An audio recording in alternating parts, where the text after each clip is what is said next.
Hello dear students, ये video बहुत important होने वाला है तो थोड़ा ध्यान से सुनना, क्योंकि नॉर्सेट के एग्जाम में 1-2 दिन बचे हैं। सभी लोगों के बहुत सारे सवाल आ रहे हैं, बहुत सारे मैसेजेस आ रहे हैं। सर 1-2 दिन बचे हैं, क्या करें? सर एंजाइटी बहुत हो रही है, टेंशन बहुत हो रही है, क्या करें? नींद नहीं आ रही। सर रिवीजन करें कि नहीं करें? सर टेस्ट दें कि नहीं करें? सर रिवीजन कैसे करें? सर पढ़ना है अब या नहीं पढ़ना है? थ्योरी पढ़नी है कि एमसीक्यू निकालने हैं? करें क्या सर? तो आपके सिर्फ मैं 2 से 3 मिनट लूंगा और सारे सवालों के जवाब दे दूंगा सिर्फ 2 से 3 मिनट में। तो थोड़ा सा ध्यान सुनना मैं क्या बोल रहा हूँ। पहला सवाल, 1-2 दिन बचे हैं सर, अब क्या कर सकते हैं? भाई देखो, सीधी सी बात है, 1-2 दिन में कुछ नहीं हो सकता। 1-2 दिन में कुछ भी नहीं हो सकता। कंपटीशन एग्जाम में पुरानी 6 महीने की पढ़ाई काम आती है। हाँ, रिवीजन जरूर हो सकता है, वो भी मैं अभी बताऊंगा कैसे करना है। बट आप सोच रहे हो कि कोई फ्रेश चीज उठा लूं कि सर मैंने बाकी तो सब कुछ पढ़ लिया लेकिन ये एक बुक रह गई या ये एक सब्जेक्ट रह गया, इसको 2 दिन में पढ़ लूं क्या? ऐसा बिल्कुल भी मत करना। वो 2 दिन तुम्हारे वेस्ट ही होने हैं, क्योंकि नई चीज, फ्रेश चीज तो उठानी ही नहीं है, पहली बात। तो यानी कि 6 महीने में जो पढ़ा है उसका रिवीजन तो हो सकता है, पर कोई नया कोई फॉर्मूला, नई कोई चीज मत उठा लेना। किसी ने कहीं से कुछ बता दिया, देख लिया और वो किताब लेके हम बैठ गए जो पहले कभी नहीं पढ़ी, वो 2 दिन तुम्हारे पूरे वेस्ट ही जाएंगे। अब तो पहली बात, रिवीजन कर सकते हैं लेकिन नया कुछ ट्राई नहीं करना है। दूसरी बात, एग्जाम पैटर्न कैसा आएगा? देखिए, नॉर्सेट 2 भागों में लेता है, प्री और मेन। और यूजुअली ऐसा देखा गया है कि 50% क्राइटेरियन का रहता है। तो प्री में क्या करते हैं, ये जो बच्चे बिल्कुल नहीं पढ़ते बस वो फॉर्म डाल देते हैं, पहले तो प्री में उनको हटाने का क्राइटेरिया रहता है। हालांकि ऐसा जरूरी नहीं है, प्री में इंटेलिजेंट बच्चे भी रह जाते हैं, बट 50% मार्क्स लाने वाले बच्चों को ये आगे चांस देते हैं। यानी कि प्री के अंदर कभी भी ऐसे क्वेश्चन आपको देखने को नहीं मिलेंगे जो प्रायोरिटी वाइज हों, 5-5, 6-6 लाइन के हों, क्लिनिकल बेस्ड हों। प्री का मतलब ये है कि कॉमन एंट्रेंस एग्जाम है, एक बेसिक एग्जाम है, जिसमें भले ही 5 लाइन का क्वेश्चन आ रहा है लेकिन वो 5 लाइन में नहीं आएगा। वो यूजुअली, ये मैं मेरा व्यू बता रहा हूँ आपको, ऐसा कोई गारंटी नहीं है कि एक भी क्वेश्चन 5 लाइन का नहीं आए। क्वेश्चन आ सकते हैं, बट अब तक जो भाई कोई भी बात बनती है तो किस आधार पर बताई जाती है? पुराने एग्जाम्स के आधार पर ही तो बताई जाती है। तो अब तक जो रहा है वो ये रहा है कि क्वेश्चन ऐसे आते हैं जो समझ में भी आसानी से आते हैं, एक 1-1.5 लाइन के होते हैं, आसानी से बच्चा उन्हें अटेम्प्ट कर सकता है। एक बार का प्री बस ऐसा हुआ था जिसमें अप्लाइड क्वेश्चंस आ गए थे। बाकी दोनों तीनों बार, जितनी बार भी जो ये प्री चला है जब से नॉर्सेट वाला, तो एक क्वेश्चन हार्ड हो सकता है लेकिन क्वेश्चन वेल स्ट्रक्चर्ड नहीं होगा। वेल स्ट्रक्चर्ड मतलब 5-5, 6-6 लाइन वाले जो क्वेश्चन होते हैं वो मेंस में आने के चांस रहते हैं। पर पिछली बार तो ऐसा हुआ था कि प्री भी वैसा ही था और मेंस में भी अप्लाइड नहीं आए थे। लेकिन प्री के तो चांसेस ज्यादातर यही हैं। अब मैं बोल रहा हूँ चांसेस, तो इसको आप श्योर नहीं माने, बट पिछली 3-4 बार के आधार पर बता रहा हूँ कि कभी भी बड़े लेंथी क्वेश्चंस आने की संख्या कम होती है। तो एग्जाम का पैटर्न आप समझ गए होंगे कैसा आएगा।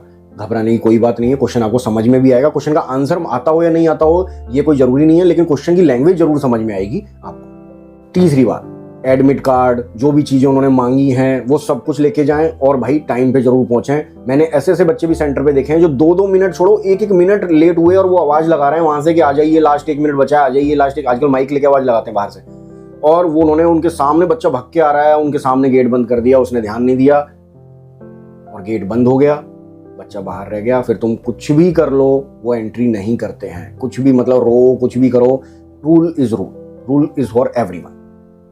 तो ये थोड़ा सा ध्यान रखना भाई, टाइम पे पहुंचना और सारे एडमिट कार्ड वगैरह जो भी रिक्वेस्टिटीज मांगी हैं वो पूरी कंप्लीट करके जाना। ये सब चीजें हैं। अपने वो जो ज्वेलरी के आर्टिकल होते हैं या फालतू की चीजें, बेल्ट, वॉलेट, पर्स, मोबाइल, वो सब वहाँ जमा कराते फिरते हैं। तो ऐसी चीजों को भाई कम से कम लेके जाना, और अपना आधार कार्ड और जो भी उन्होंने पहचान पत्र के लिए मांगा है कम से कम 1 या 2 आइडेंटिटी प्रूफ अपने ले जाना साथ में, ताकि एक कई बार वो कंसिडर नहीं होता तो दूसरा चल जाता है, वगैरह वगैरह। तीसरी बात, सर टेंशन बहुत हो रही है, नींद नहीं आ रही है, सर एंजाइटी हो रही है, क्या करें? बात ऐसी है भाई, मुझे सब आता है, मुझे सब आता है, मैंने सब पढ़ लिया है, मैं अपना 100% दूंगा, बाकी ऊपर वाले की मर्जी।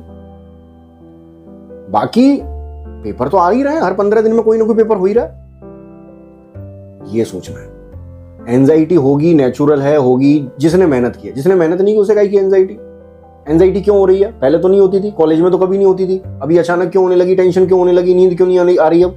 Because we are serious now about our career. तो जब कोई बच्चा सीरियस होता है, करियर को बनाना चाह रहा है, मेहनत कर रहा है, तो ऑब्वियसली एंजाइटी होनी है, टेंशन होनी है। और वो एक लर्निंग का स्टेप है, वो नेचुरल है, वो दूर हो जाएगी जैसे पेपर देके निकलोगे, कोई बात नहीं। लेकिन उसको कंट्रोल करो। ज्यादा एक्सेसिव फियर भी कई बार हमारी थिंकिंग को ब्लॉक कर देता है। ये बात लर्निंग में, साइकोलॉजी में हम पढ़ते हैं, excessive fear less learning, but moderate fear more learning. Moderate fear जरूरी है लर्निंग के लिए। तो टेंशन हो रही है, एंजाइटी हो रही है, नींद नहीं आ रही है, तो भाई आपको ये थॉट रखना है, पॉजिटिव थॉट रखना है। आपने डेफिनेट सी बात है कि आप मेहनत कर रहे हैं तो आपने सब कुछ ही पढ़ा होगा, जो भी 4-5 गाइड होती हैं, नोट्स होते हैं, PYQs होते हैं, प्रीवियस ईयर के क्वेश्चंस होते हैं, वो सभी आपने पढ़ा होगा। अब मैंने सब पढ़ लिया है, मुझे सब आता है, अब कुछ आएगा तो देखा जाएगा, मैंने मेरा 100% दे के आना है, बाकी देखेंगे रिजल्ट क्या रहता है। ये पॉजिटिव थॉट के साथ आपको जाना है और रिलैक्स होना है। एग्जाम से, जैसे एग्जाम मान लीजिए कि कल सुबह है, एग्जाम्पल ले लेते हैं, 14 तारीख का एग्जाम है, तो मान लीजिए कि आपको एग्जाम से एक रात पहले पढ़ के बंद कर देना है। ऐसा नहीं कि उस एग्जाम वाली रात को भी सुबह 4 बजे तक पढ़ रहे हैं, भाई ऐसा बिल्कुल मत करना। मैं आपसे फिर बोल रहा हूँ, एग्जाम वाली रात को सुबह 4 बजे तक 3 बजे तक मत पढ़ने की कोशिश करना। कंप्यूटर स्क्रीन पे आपकी आंखों में से पानी आने लग जाएगा, ब्लर हो जाती हैं चीज़ें दिखाई नहीं देती हैं, ऐसा बिल्कुल मत करना। वहाँ नींद आएगी, दिमाग काम नहीं करेगा।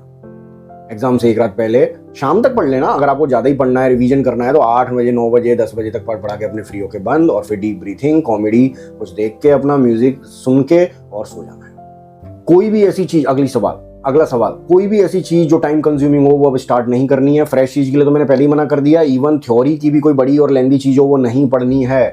थ्योरी या टाइम कंज्यूमिंग वाली चीज़ें नहीं पढ़नी है। तो सर फिर क्या पढ़ सकते हैं आप? अगर रिवीजन कर रहे हैं तो देखो क्या पढ़ सकते हो लास्ट के 1-2 दिन में। आप ड्रग्स के बारे में पढ़ सकते हो। आप कोई चार्ट और टेबल्स जो बनी होती हैं, टेबल्स के रिवीजन कर सकते हो। आप कोई फॉर्मूलेज अगर आपने कहीं लिख रखे हैं, वो फॉर्मूलाज देख सकते हो। आपने अगर बुलेट्स बनाए हैं, पॉइंट्स बनाए हैं किसी कॉपी में, वो सारे बुलेट्स पढ़ सकते हो। आप इमेज बेस्ड क्वेश्चंस पढ़ सकते हो। अब वही चीजें दिमाग में घुसेंगी, वरना दिमाग तो ओवर सैचुरेटेड हो चुका होगा अब तक उसमें वर्ड्स घूम रहे होंगे बहुत सारे। अब तो ऐसा लग रहा होगा हौश पौश हो गया और मुझे कुछ भी याद नहीं है, ऐसी फीलिंग आने लग जाती है। तो इस समय तो चार्ट्स का रिवीजन हो सकता है, इमेजेस का रिवीजन हो सकता है, ड्रग्स, फॉर्मूले, टेबल्स, इनका रिवीजन हो सकता है। ये याद हो जाएंगे आपसे। एक इंपॉर्टेंट बात जरूर मैं हर बार बताता हूं, हर एग्जाम से पहले बताता हूं, माइनर सब्जेक्ट्स। भाई 1-2 दिन बचे हैं, कृपया करके एक बार research, management, microbiology, pharmacology, psychology और हल्का फुल्का मैथ्स, हल्का फुल्का रीजनिंग, ये 5-6 चीज जो मैंने बोली हैं, मैं दोबारा बोल रहा हूँ। Research, management, pharma, microbiology, psychology, क्योंकि साइकोलॉजी में से बहुत थ्योरीज वगैरह आती हैं। थ्योरी से क्वेश्चन आते हैं, ईडी को, super ego, personality test, Sigmund Freud वाली थ्योरी, रिक्सन वाली थ्योरी, इन पर काफ़ी क्वेश्चन आते हैं। मैथ्स, रीजनिंग, ये सब भाई एक बार जरूर पढ़ लेना। जाने से पहले इनकी टर्मिनोलॉजी जरूर देख लेना। 20-22 classes free of cost research की प्लेलिस्ट में पड़ी हुई हैं, एक बार उनको स्पीड बढ़ा के जरूर देख लेना मेरे ही चैनल में।